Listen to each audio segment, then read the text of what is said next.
Queridos, hoje era para mim dar sequência numa palavra que eu comecei na semana passada. Na semana passada eu falei algumas coisas importantes aqui a respeito de como ser um cristão e como eles devem viver na prática. Só que essa semana também eu tive que ir numa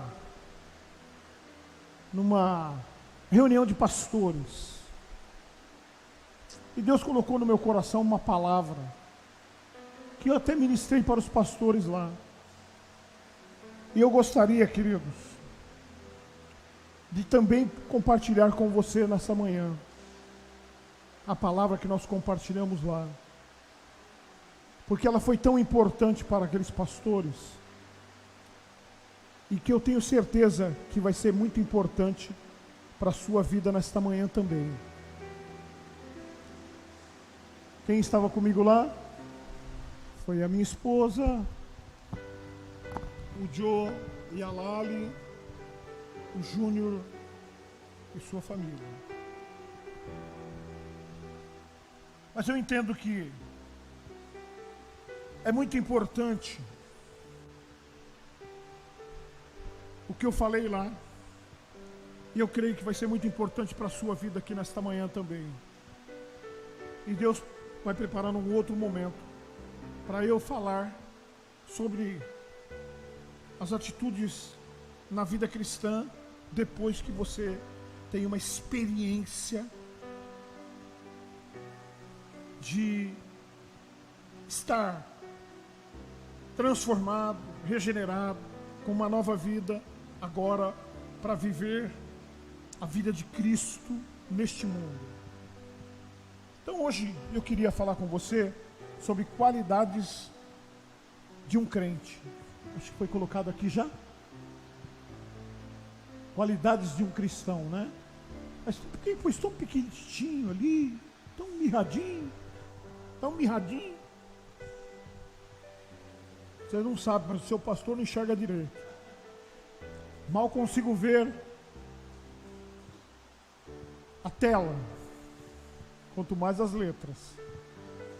Mas obrigado, já, foi muito importante. Consigo ver até meu nome aqui embaixo. Legal. Qualidades de um cristão. Será que a gente sabe das qualidades que deve ter um homem de Deus, uma mulher de Deus, um moço de Deus, uma moça de Deus? Quais as qualidades? E aí eu queria ler com vocês a palavra de Deus que está lá em João, Evangelho segundo João, capítulo 17, a partir do versículo 1. 17:1.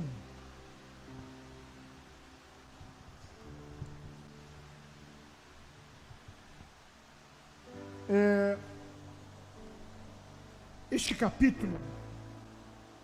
capítulo fala de Jesus depois que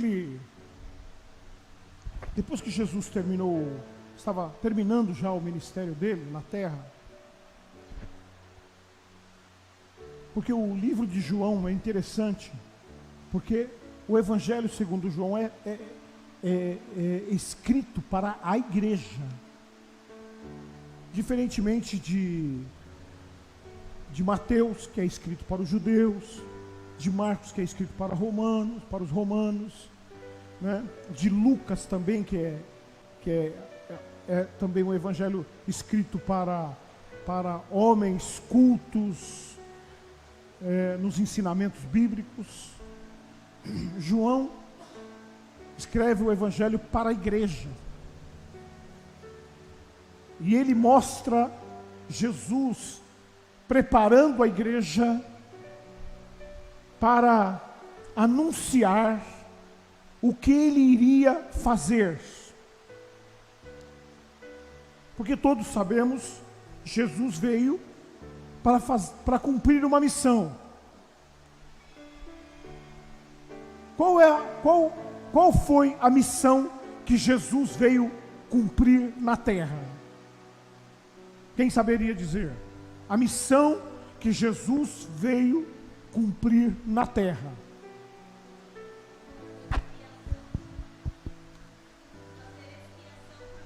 A pastora Larissa disse que a missão de Jesus foi vir à terra, fazer expiação pelos nossos pecados,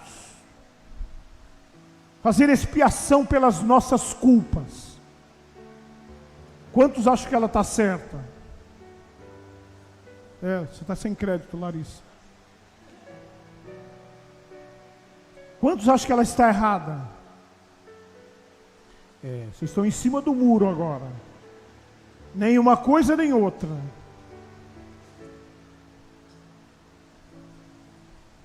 Ela está certa. A missão, o objetivo de Jesus, ao sair lá do céu, ao sair do seu trono de glória, e vir a este mundo de horror, a este mundo decaído,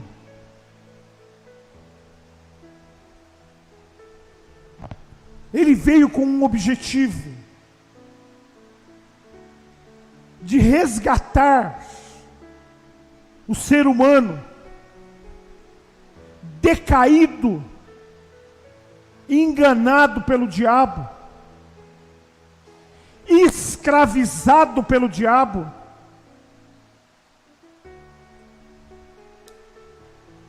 cujos homens se tornaram escravos,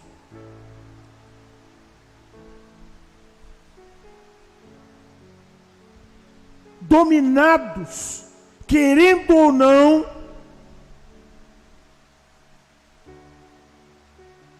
com ou sem opção, a obedecerem às vontades de Satanás.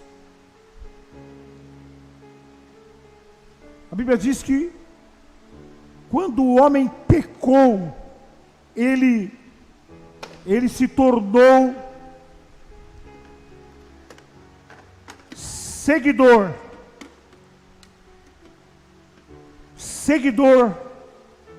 do diabo.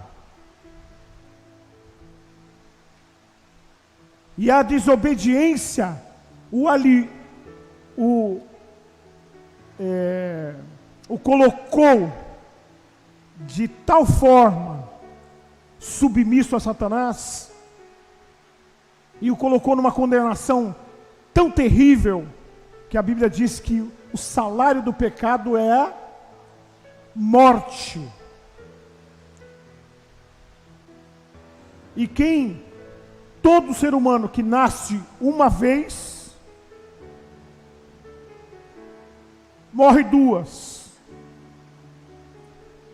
E todo ser humano que nasce duas vezes, morre uma. Não sei se você entendeu ou não. Todo ser humano que nasce uma vez só, morre duas. Morre fisicamente, porque um dia ele vai partir dessa vida, e morre uma segunda vez, porque vai para o lago de fogo, morte eterna, da alma e do espírito. E todo aquele que nasce duas vezes, que nasce da maternidade, que vem essa vida natural, e que nasce de novo, e que nasce espiritualmente, ao se entregar a Cristo, morre uma única vez. Morre fisicamente, porque todos vão ter que passar por esta morte física. Mas não morre a morte da alma e do espírito, e portanto, morre uma vez e vai viver para sempre com Deus. Amém ou não? Então, queridos, pensando nisso, e vendo pelo Evangelho o que Jesus realizou, Ele desceu do céu, juntou alguns discípulos à sua volta e começou a ensinar a eles como é que eles iriam fazer o trabalho de divulgar a obra que Ele iria realizar. Como eles fariam para levar o Evangelho, essa notícia da obra perfeita e única da cruz, a expiação, que a pastora Larissa acabou de falar. Como que se poderia anunciar com êxito, com vitória, levar essa mensagem a todas as nações e a todos os povos, em todas as gerações, a expiação que Jesus veio fazer na terra. Então, o Evangelho de João, Jesus vai ensinando como eles deveriam receber a mensagem, tomar posse da mensagem em suas vidas e anunciar a outros a mesma mensagem que receberam. Como eles fariam isso? E quando chega aqui no capítulo 17, Jesus está prestes a ir para a cruz, para fazer a obra principal, a realização da expiação, da propiciação e da expiação. Propiciação porque Deus o enviou, expiação porque Ele estava se dando por mim e por você. E Ele então faz uma oração sacerdotal, que mais parece uma prestação de contas àquele que o havia enviado. Veja só, versículo 1. Ah, agora ficou bonito, hein? Volta lá.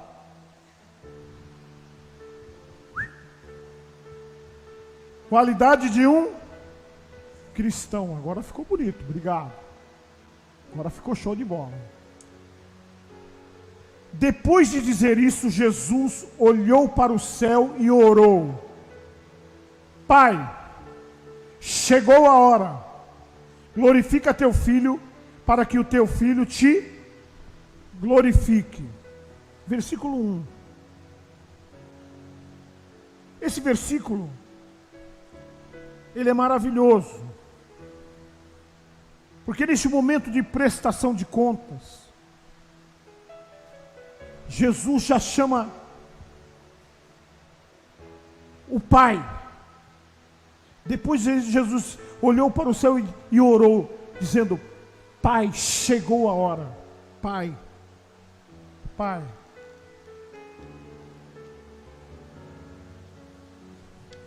Todo crente nascido de novo, porque a gente tem falado sequencialmente aqui sobre novo nascimento.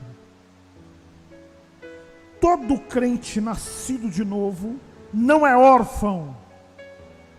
Então diga para a pessoa que está ao seu lado: você não é órfão. Jô.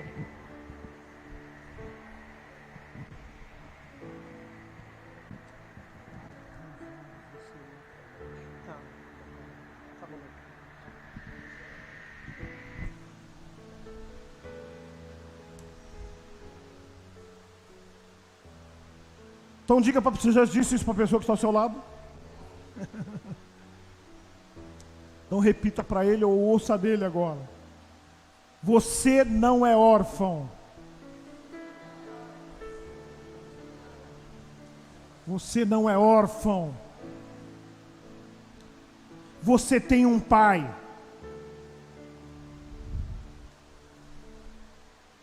Se você já nasceu segunda vez, você tem um pai. E o nosso pai é tão maravilhoso que mesmo ele não estando fisicamente no nosso meio, ele proporciona para mim e para você paternidade espiritual. Paternidade espiritual. O que significa isso? Paternidade espiritual. Cobertura espiritual. Deus não salvou você.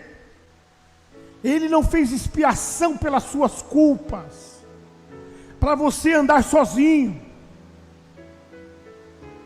para você viver uma vida independente.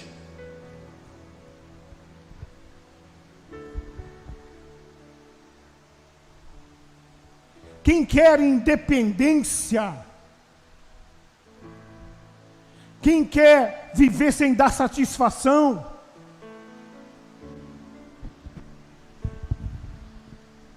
quem quer fazer aquilo que dá na telha,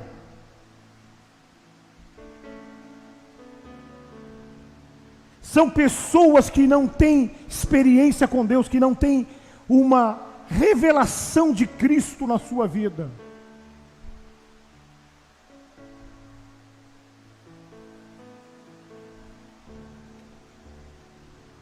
Por isso, todo o homem, mulher, moço, moça, nascido de novo, precisa estar debaixo de cobertura espiritual. Isso não é só para pastores, como alguns pensam. Agora, isto é uma opção de cada um. Deixa eu te perguntar, Jesus é Deus ou não? Sim ou não? Você concorda que Jesus é Deus? Que legal. E Jesus sendo Deus, Ele podia fazer as coisas sozinho ou não? Sim ou não? Podia fazer tudo sozinho. Ele tinha poder para ressuscitar ou não? Tinha. Ele tinha poder para curar, sim ou não? Sim, ele tinha. Jesus podia fazer qualquer coisa. Ele andava sobre as águas, ressuscitava mortos, multiplicava pães de 5 pães e 2 peixes. Ele alimentou 5.000 homens, fora mulheres e crianças. Não havia nada que Jesus não podia fazer. Ele mandou Pedro jogar a rede do outro lado do barco. Depois de eles serem passados uma noite inteira sem pegar nenhum peixe, ele manda Pedro jogar a rede do outro lado do barco. E depois quase que não consegue trazer a quantidade de peixes que eles pegaram num só lançamento de rede na água. Ou seja, Jesus podia todas as coisas. Ele podia mover o universo, podia fazer parar o sol, Ele podia mandar as estrelas caírem, Ele podia mandar que todo ser humano desaparecesse numa fração de segundo. Ele podia tudo. Mas você percebe, ao ler a palavra de Deus, os evangelhos, que Jesus era submisso. Ele tinha um pai. Ele tinha uma autoridade acima dele. E ele não fazia nada, absolutamente nada, que ele não recebesse uma direção clara de Deus para fazer. Ele não falava nada que ele não tivesse recebido uma direção clara para falar. A Bíblia diz que Jesus era 100% submisso ao Pai.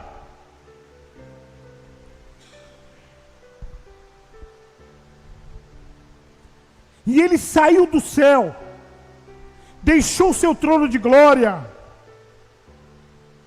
Aqui a palavra de Deus fala, nesse capítulo mesmo que nós estamos vendo aqui, Jesus declara assim: olha, Pai, me glorifica com a mesma glória que tu me deste antes da fundação do mundo. Olha só, aquela glória que eu tinha antes do mundo existir. Olha só. Era Deus mostrando submissão. E aqui no capítulo 17, a Bíblia diz que Jesus está prestando conta ao Pai. Ele está dizendo para o Pai, né? Ele está dizendo para o Pai, no versículo 1: Pai, chegou a hora. Que hora? A hora de fazer a obra única, perfeita, de expiação pelas nossas culpas. Ele chegou a hora de cumprir a plenitude da missão, nos resgatar, nos dar vida, nos dar salvação, nos dar perdão, nos dar vida eterna. Ele diz: Pai, chegou a hora. Chegou a hora. Sabe, queridos, Ele está mostrando aqui que cada um de nós tem uma missão. Você não foi chamado para andar sozinho. Você não foi chamado para fazer o que você quer. O Filho, gerado de novo, nascido de Deus, ele tem um propósito. Ele se coloca no corpo. Ele vem para a igreja para ser um vaso útil. Ele vem para cumprir uma missão. Você que está aqui hoje de manhã tem uma missão de Deus para cumprir. Você não é qualquer um. Você não tem que ficar indiferente, apático, longe das coisas de Deus. Ao contrário, você precisa entender, você precisa ter claro diante de você que você é um missionário, que você é um representante de Deus na terra. Deus salvou você através de Cristo. Ele colocou você nas regiões celestiais. Você não é qualquer um. Você é um príncipe. Você é uma princesa de Deus. Deus escolheu você para ser um filho, uma filha de Deus neste mundo, com uma missão, como a que Jesus deu para os discípulos, cujos discípulos somos nós, e você e eu. Você e eu. Somos a continuação daqueles 12 discípulos que Jesus chamou para treinar. Você é um discípulo do Senhor em treinamento. Você entende isso? Quantos estão entendendo o que eu estou falando aqui? Só que você não pode andar sozinho. Você precisa de paternidade. Sabe o que significa paternidade? Proteção. Você sabe por que você, quando se torna pai, Renato? Você se torna pai. Você tem um casal, né? Um casal ou 3? Só tem 2, Bianca? A Bíblia fala do vaso, né? Daquele negócio de flecha, como é que chama? Aljava. Cada aljava tem 5 flechas. Você está devendo 3. Mas assim, Renan, os seus filhos precisam da sua paternidade, sim ou não? Hã? E o que acontece se eles ficarem sozinhos? Você não pode nem imaginar o que vai acontecer, né? Vai acontecer de tudo. Tudo vai ser possível. Enfiar o dedo na tomada. Atravessar a rua olhando para cima. Vai acontecer de tudo. Por isso precisa de paternidade. Os nossos filhos, quando a gente começa, desde que ele é gerado, a gente tem uma preocupação. Olha, eu tenho que, o futuro papai está aqui na minha frente. Já já, o Noah vai estar aí no nosso meio. Como já está a Antonella. Lá em cima, está lá em cima, gente. Continua lá em cima? É que eu não enxergo direito. Então olha só.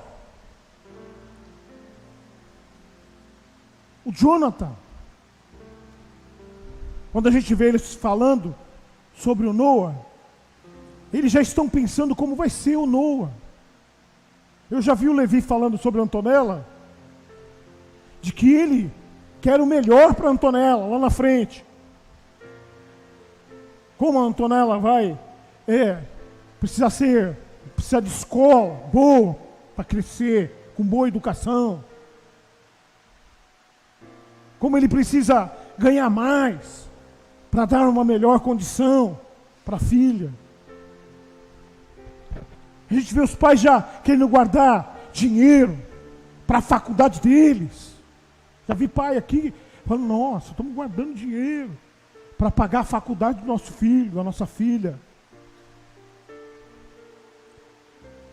O que é isso? Paternidade. Ainda que os nossos filhos sejam pequenininhos, ou estejam ainda no ventre, mas a gente já está cuidando. Né? Já está protegendo, já está ali. Né? Eu vejo ali o Jonathan, né? Toda hora na barriga da Larissa. O papai está aqui, fica tranquilo, tá? Não sei o quê. Está mostrando para a criança que está no ventre, ó, papai está aqui, eu vou cuidar de você, você não vai ficar sozinho, você nunca vai estar sozinho porque eu vou estar com você. Assim é o cristianismo. Você tem um pai, e o nosso pai é tão bom, que ele prepara os mais velhos, os mais experientes para cuidar dos mais novos. E através dos crentes mais experientes, o pai cuida dos filhos mais novos, usando as nossas vidas.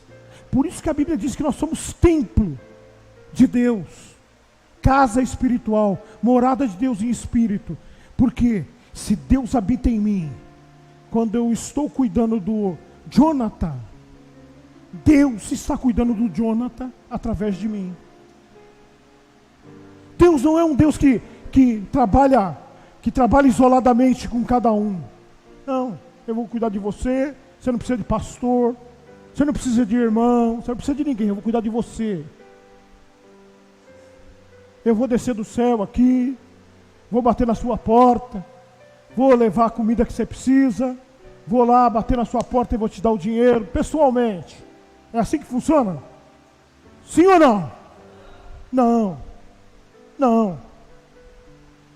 Deus vai usar irmãos mais experientes para te dar paternidade, para orar por você.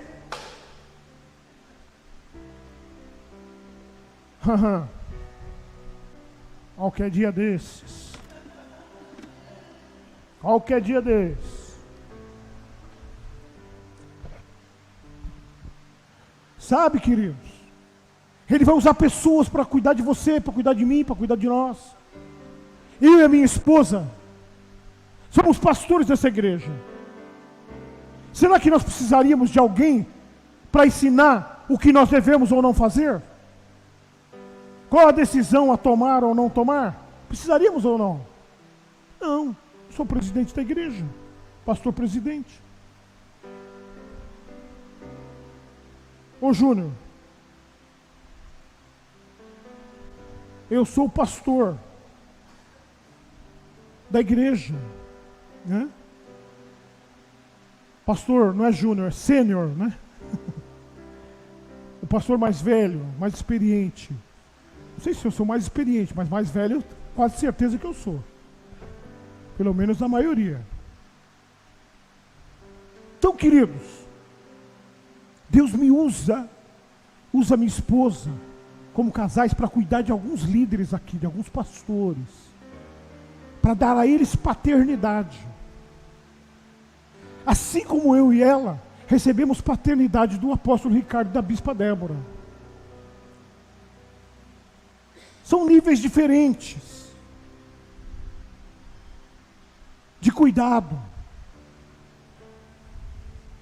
mas o apóstolo Ricardo e a bispa Débora estão lá cuidando de nós, intercedendo pelas nossas vidas. Nós damos satisfação deste ministério para eles. Nós nos submetemos a eles lá. Eles têm o ministério deles lá, o trabalho deles lá, os líderes deles lá, os jovens deles lá. Eles têm todos os trabalhos deles lá. Mas eu e ela estamos debaixo, sob a cobertura espiritual deles. Eles são a proteção sobre nossas vidas. Então tudo que nós vamos fazer, nós estamos protegidos. Os nossos inimigos não podem nos tocar. A bênção de Deus não vem rolando na porta da minha casa. Nenhum anjo desce com todo aquele fulgor para bater na minha porta. A bênção vem através dessa cobertura espiritual. Essa proteção que vem através desses pastores sobre a nossa vida. Todo crente regenerado precisa de paternidade. Precisa entender, né? Não é que precisa de paternidade. Precisa entender que tem que estar debaixo de cobertura espiritual. Para quê? Para se proteger. Para prosperar.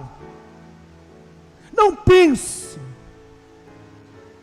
que um crente indiferente, que vem à igreja sem compromisso nenhum, vem quando quer, quando dá na telha, vai ter a bênção da prosperidade em suas vidas.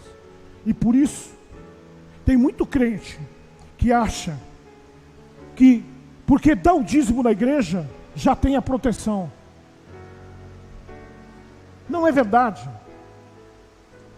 O dízimo é uma das atitudes que um crente fiel tem que ter.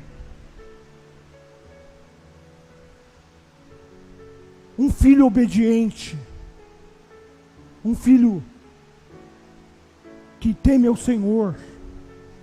Quando a gente vem no culto domingo, quando você vem no culto aqui domingo, você está demonstrando que você é um filho obediente, submisso, um filho reverente. Sabe quando você vê uma casa que é dividida, uma casa que não tem relacionamentos, que é uma bagunça?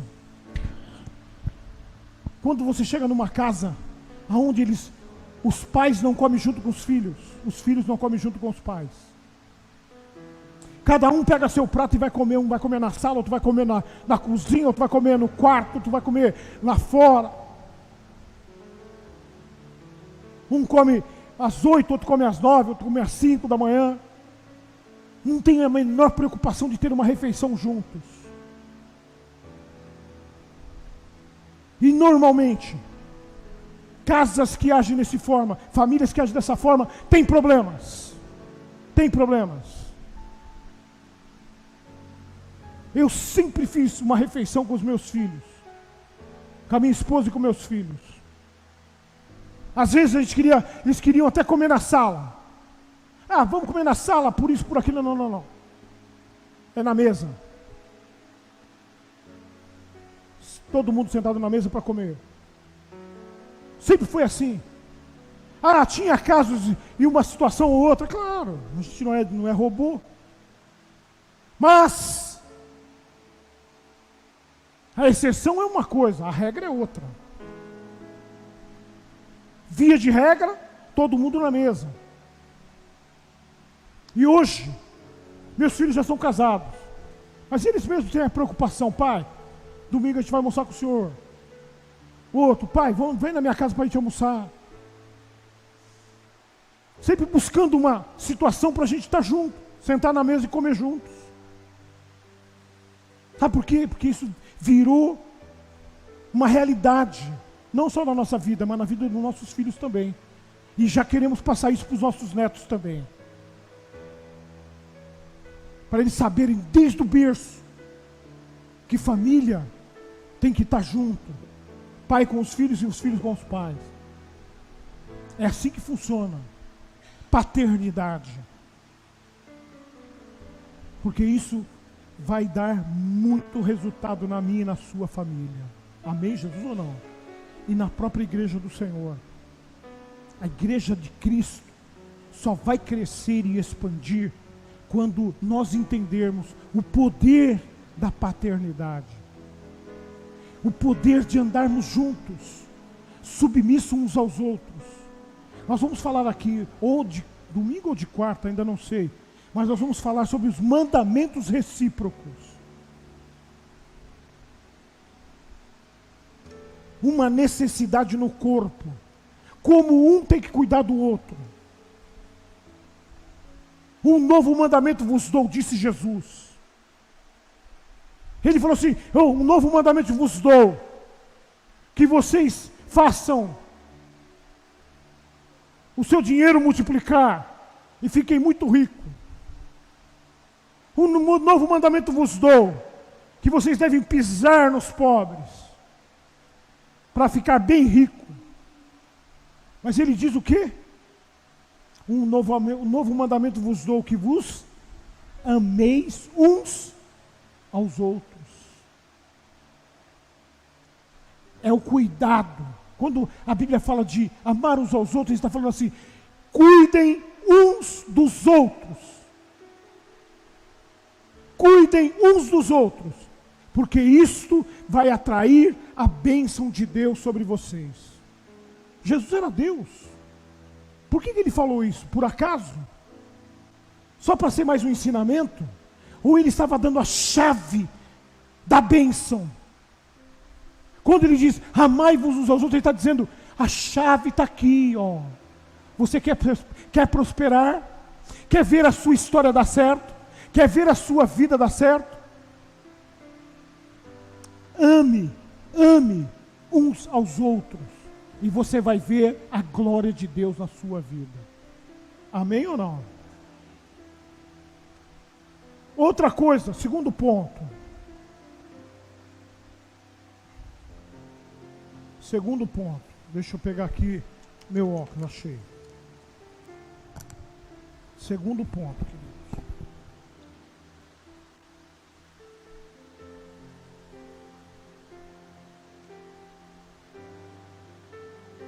Segundo ponto. Santidade. Versículo 19. Pode colocar para nós o versículo 19, 17 e 19. Em favor deles eu me santifico, para que também eles, pela verdade. Santificação. O que significa a palavra santificação?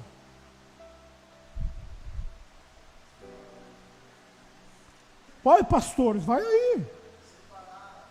Separados. Jesus diz assim: eu me separo. Em outras palavras, eu me consagro. Eu vou viver distante do mundo. Eu saio para fora. Quando Jesus diz assim, eu me santifico, ele diz assim, eu saio para fora. Eu me separo. Para que os que estão à minha volta façam o mesmo. Quando ele diz assim, eu me santifico para que eles sejam santificados, ou seja, eu faço para ser exemplo para eles. Eu saio do mundo para que eles saiam do mundo. Eu vivo uma vida separada para Deus, para que eles vivam uma vida separada para Deus. Eu não me contamino com o mundo, para que eles não se contaminem com o mundo. Santidade é isso. Eu não vou me envolver com piada suja. Eu não vou me envolver com pornografia. Eu não vou me envolver com roda de escarnecedores. Eu não vou me envolver com pessoas caluniadoras, malfeitores. Eu não vou me envolver com fofoqueiros. Por quê? Porque eu quero me separar para que os meus irmãos, aqueles que estão à minha volta, também vivam uma vida separada. Para que eu não vou fazer coisas erradas para os meus irmãos não fazerem também. Eu não vou ser um alcoólatra para os meus irmãos não serem um alcoólatra. Eu não vou comer além da conta. Eu não vou ser um comilão para os meus irmãos, para aqueles que estão à minha volta, não sejam também pessoas verdadeiros glutões. Não peque com glutonaria. Então eu vou viver separado. Jesus diz assim, eu vou ser santo, para que eles sejam santos também. E o que diz a Bíblia? Deus dizendo ao seu povo, lá no Velho Testamento, vamos voltar para o Velho Testamento, nós estamos vivendo o Novo, mas vamos voltar para o Velho? Deus dizia para o povo de Israel, sede santos, porque eu sou santo. Deus dizia para o povo de Israel, pastora, sede santos, porque eu sou santo. Jesus diz assim, eu me santifico, para que eles sejam santificados. Eu sou um exemplo de separação, para que eles sejam também separados do mundo e do pecado. Eu não falo palavrão, eu não falo mal das pessoas, eu não agrido as pessoas, para que eles não façam a mesma coisa. Sabe? Eu não brigo no trânsito, para eles não brigarem no trânsito. Eu não maltrato, eu não respondo para meus pais, para eles não responderem. Eu não maltrato a minha família, para eles não maltratarem a família deles. Então, queridos, é a segunda coisa que nós precisamos acertar na nossa vida. Eu tenho que viver uma vida separada para Deus. A minha conduta tem que ser uma conduta ilibata. Eu não sei se essa é a palavra que eu posso dizer, Larissa. Ilibata. Correta. Direita. Honesta. Sincera. Íntegra. É isso que quer dizer ilibato? Eu vou ser ilibato. Eu não vou cometer injustiças, para que os que estão à minha volta não façam isso também. Que não adianta eu bater palma na igreja, cantar na igreja e socar minha mulher dentro do carro ou lá na minha casa. Não adianta eu trazer meu dízimo aqui e ser um avarento lá fora. Não adianta. Não adianta. Não adianta eu abraçar os irmãozinhos aqui e chegar em casa e espancar meus filhos. Ah, pastor, mas quem faz isso? Eu já vi crente que pegava o filho, levava no banheiro da igreja e socava o filho dentro do banheiro da igreja.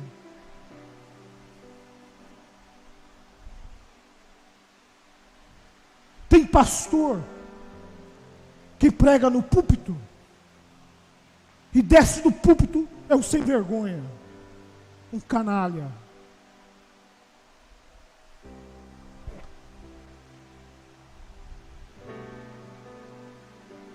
É adúltero, perverso.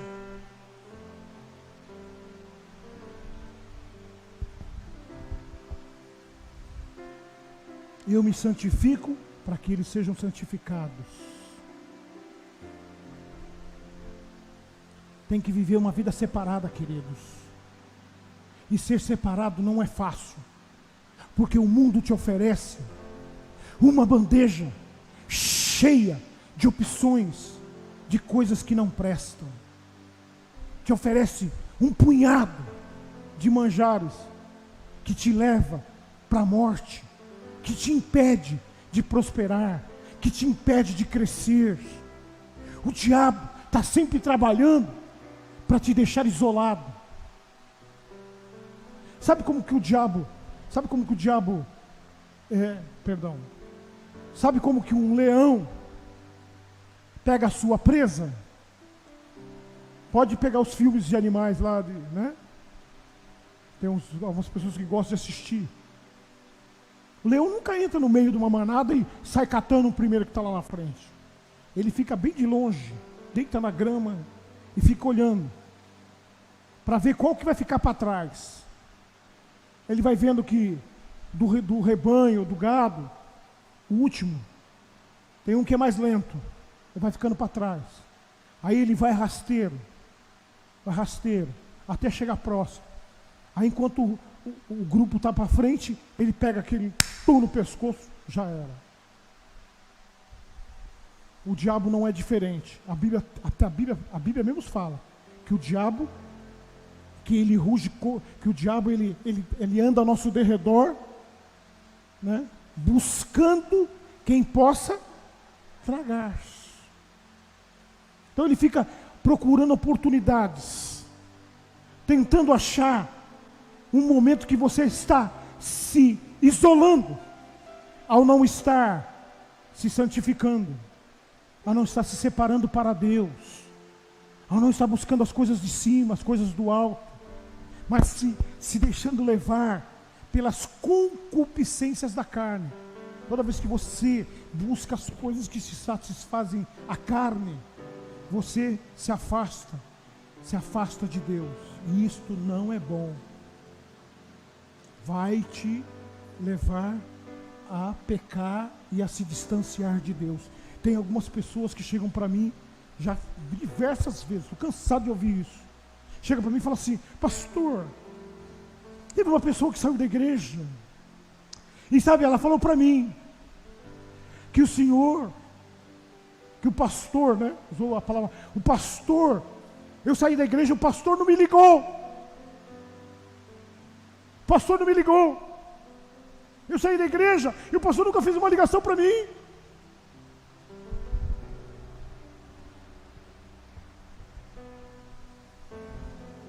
Sabe qual é a principal qualidade do diabo?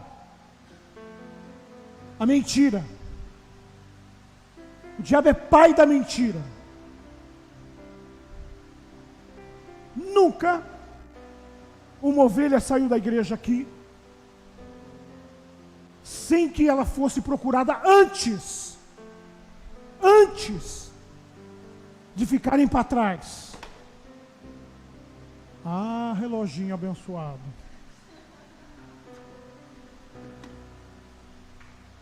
Antes de ficarem para trás, vai se distanciando, pega gosto pelo dinheiro.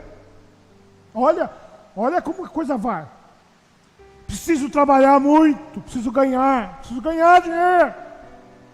A Bíblia diz que Deus dá aos seus filhos enquanto eles dormem. Mas a pessoa precisa ganhar rápido, ela precisa ganhar dinheiro logo, Então ela sai lá, não vem nos cultos, porque ela precisa ganhar dinheiro, precisa ganhar rápido, precisa ganhar, encher a carteira, depositar, precisa ter grana. E se afasta. Aí você fala, mas pastor, a gente precisa ganhar precisa sim. Precisa sim, e Deus vai preparar para que não te falte nada. Nunca faltou nada na minha mesa. Eu não falto os cultos. A não ser, né, numa situação necessária. Fora disso, eu estou no culto, bem ou mal.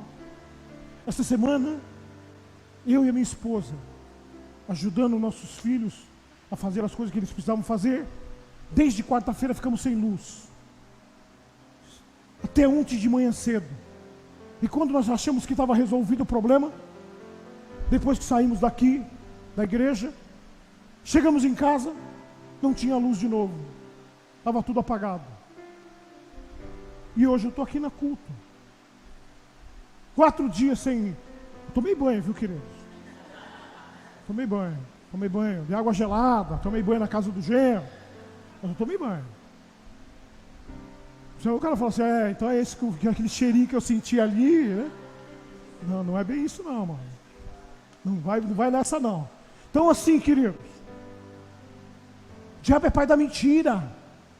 Então as pessoas, elas vão se afastando de Deus e da comunhão. Primeira coisa que uma pessoa faz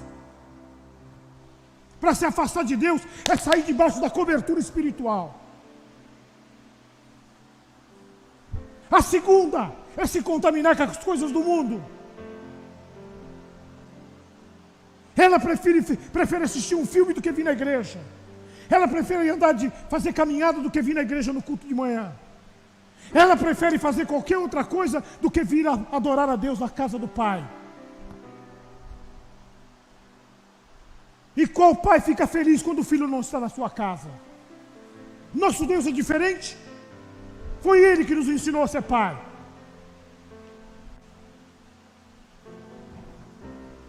Vai se afastando. E a segunda opção é a falta de separação. Se contamina com tudo lá fora. Você vai ouvir a conversa, só sabe falar de dinheiro, futebol, política, tudo tem conversa. Falou do reino, vira as costas, torce o nariz, não quer saber.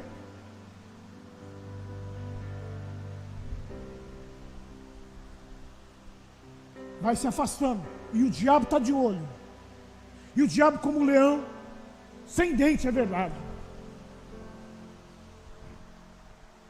Porque o verdadeiro leão é o leão da tribo de Judá, que é Jesus o Senhor. Este é leão. Mas o diabo, ele fica sondando, achando a oportunidade para te arrastar lá para fora. Aí quando está lá fora, e aí a água chega no nariz, aí ela vira para alguém e fala assim, o pastor não me ligou.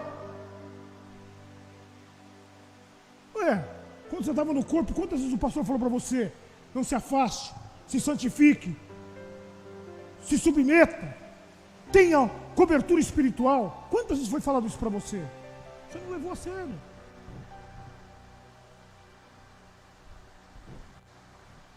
Você não levou a sério.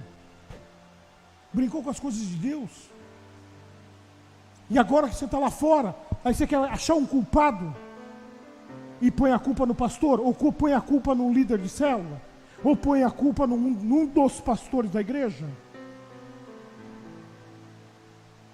Tem crente aqui, tem irmãos aqui que eu estou sempre ligando. Querido, cadê você?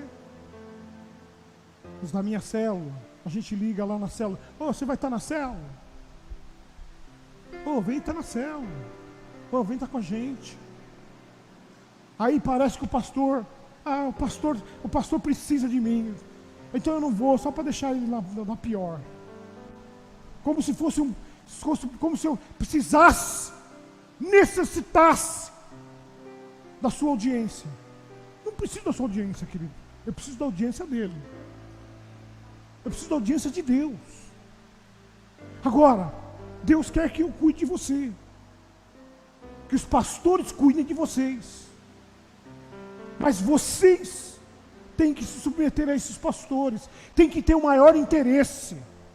O maior interesse é da ovelha, de ter provisão. O maior interesse é do filho, de estar com o pai. Sabe que meus filhos estão até hoje? Hoje estão casados, tudo, mas eles ficaram comigo até se casarem, porque eles precisam do pai. Eles sabiam que não podiam ficar sem o pai, e o pai também não pode ficar sem eles, então é uma troca de cuidados. Quando você vê a história do filho pródigo, por que você tem a história do filho pródigo? Porque o filho pródigo resolveu sair, não deu valor ao pai. Preciso de você, me dá minha parte aí, me dá minha grana que eu vou sair fora, eu vou viver às minhas custas, me dá meu dinheiro que eu vou me cuidar. Quebrou a cara, passou fome, voltou tudo arrebentado. O pai foi atrás dele? Quando você lê capítulo 15 de Lucas, o pai foi atrás do filho pródigo? Não. Ele estava esperando o filho voltar? Sim. Sim, estava esperando o filho voltar. Mas ele foi atrás? Esse é o papel do pastor? Não. As ovelhas perdidas, queridos, quando a Bíblia cita a ovelha perdida, aqui ela está falando dos que não conhecem a Cristo, os perdidos, os sem Deus no mundo, as ovelhas sem pastor. Agora, os cristãos que já encontrou Cristo, que já recebeu perdão, que já tem o conhecimento da palavra, se afastar do reino é o filho mal agradecido que se afasta de Deus. E por último,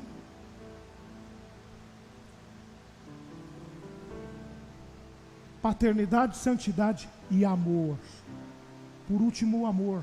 Jesus diz assim: Pai, naqueles capítulo 17, depois você leia ele lá, ele diz assim: Pai, todos aqueles que o Senhor me deu, eu os amei, e os amei até o fim. Você foi chamado para amar, não só quando for interessante para você.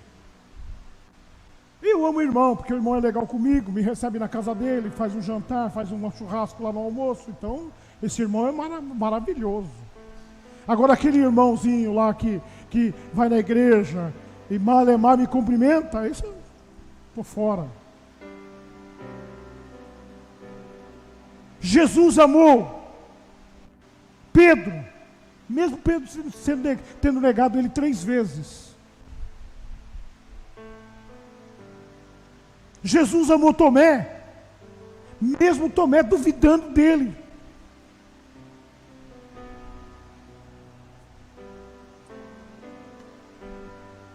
Jesus, a palavra de Deus diz que Jesus amou até Judas, porque a hora que Judas veio trair ele, ele ainda falou assim: aqui vens, amigo. Amigo. Jesus amava Judas, só que Judas escolheu traí-lo. As consequências veio porque ele traiu. Mas Jesus, quando Judas veio com aquele grupo para prender Jesus, ele disse: aqui vens, amigo. Jesus não ia dizer para Judas que ele era amigo se ele não fosse, porque Jesus não é mentiroso, ele é verdadeiro. Então Jesus amou todos eles, ainda que a Bíblia diz que a única vida que ele perdeu foi a de Judas, porque Judas, o traiu e foi para o seu próprio lugar. Mas Jesus não deixou de amar ninguém. Então amar faz parte da minha vida, da sua vida. O nascido de novo tem que amar e amar até o fim. Você foi chamado para amar. Você tem que amar os seus amigos, amar seus inimigos, amar sua família, sua esposa, seus filhos. Você tem que amar os irmãos, amar a casa de oração, amar a Deus, amar a sua palavra, amar a Jesus, amar ao Espírito Santo. Você tem que amar, e amar, e amar, e amar. E quanto mais você faz isso, mais a bênção de Deus vem sobre você. Quanto mais você se coloca submisso, se põe debaixo de cobertura espiritual, mais protegido você é. Quanto mais você se separa do mundo e do pecado, mais santo você se torna, mais amigo de Deus você se torna. E quanto mais você ama as pessoas, mais Deus te usa, mais Deus te usa, mais Deus te usa para ganhar almas, para cuidar de vidas, para implantar o reino de Deus, para expandir o reino de Deus. Quanto mais você ama, mais Deus coloca vidas para você cuidar, porque Ele quer que eu e você sejamos pais de gerações, pais de muitas gerações. A música do Fernandinho, pai de muitas gerações. Vamos ficar em pé, queridos. Fala sério, 11 horas em ponto. Mais pontual é impossível. Podia ser, né? Podia parar um pouquinho mais antes, mas não deu. Feche seus olhos aí no seu lugar. Nós vamos ouvir um cântico. Eu queria que você meditasse nessas palavras. Se você não conseguir lembrar muito do que eu falei, lembre só de uma coisa: você precisa de paternidade, cobertura espiritual. Não fique sozinho. Sozinho, você não vai dar conta. Seja santo, santidade, porque só com santidade você vai ver o Senhor. E ame, porque o amor cobre multidão de pecados. O segredo para você viver uma vida vitoriosa é paternidade, santidade e amor. Faça isso e você viverá. Amém, Jesus?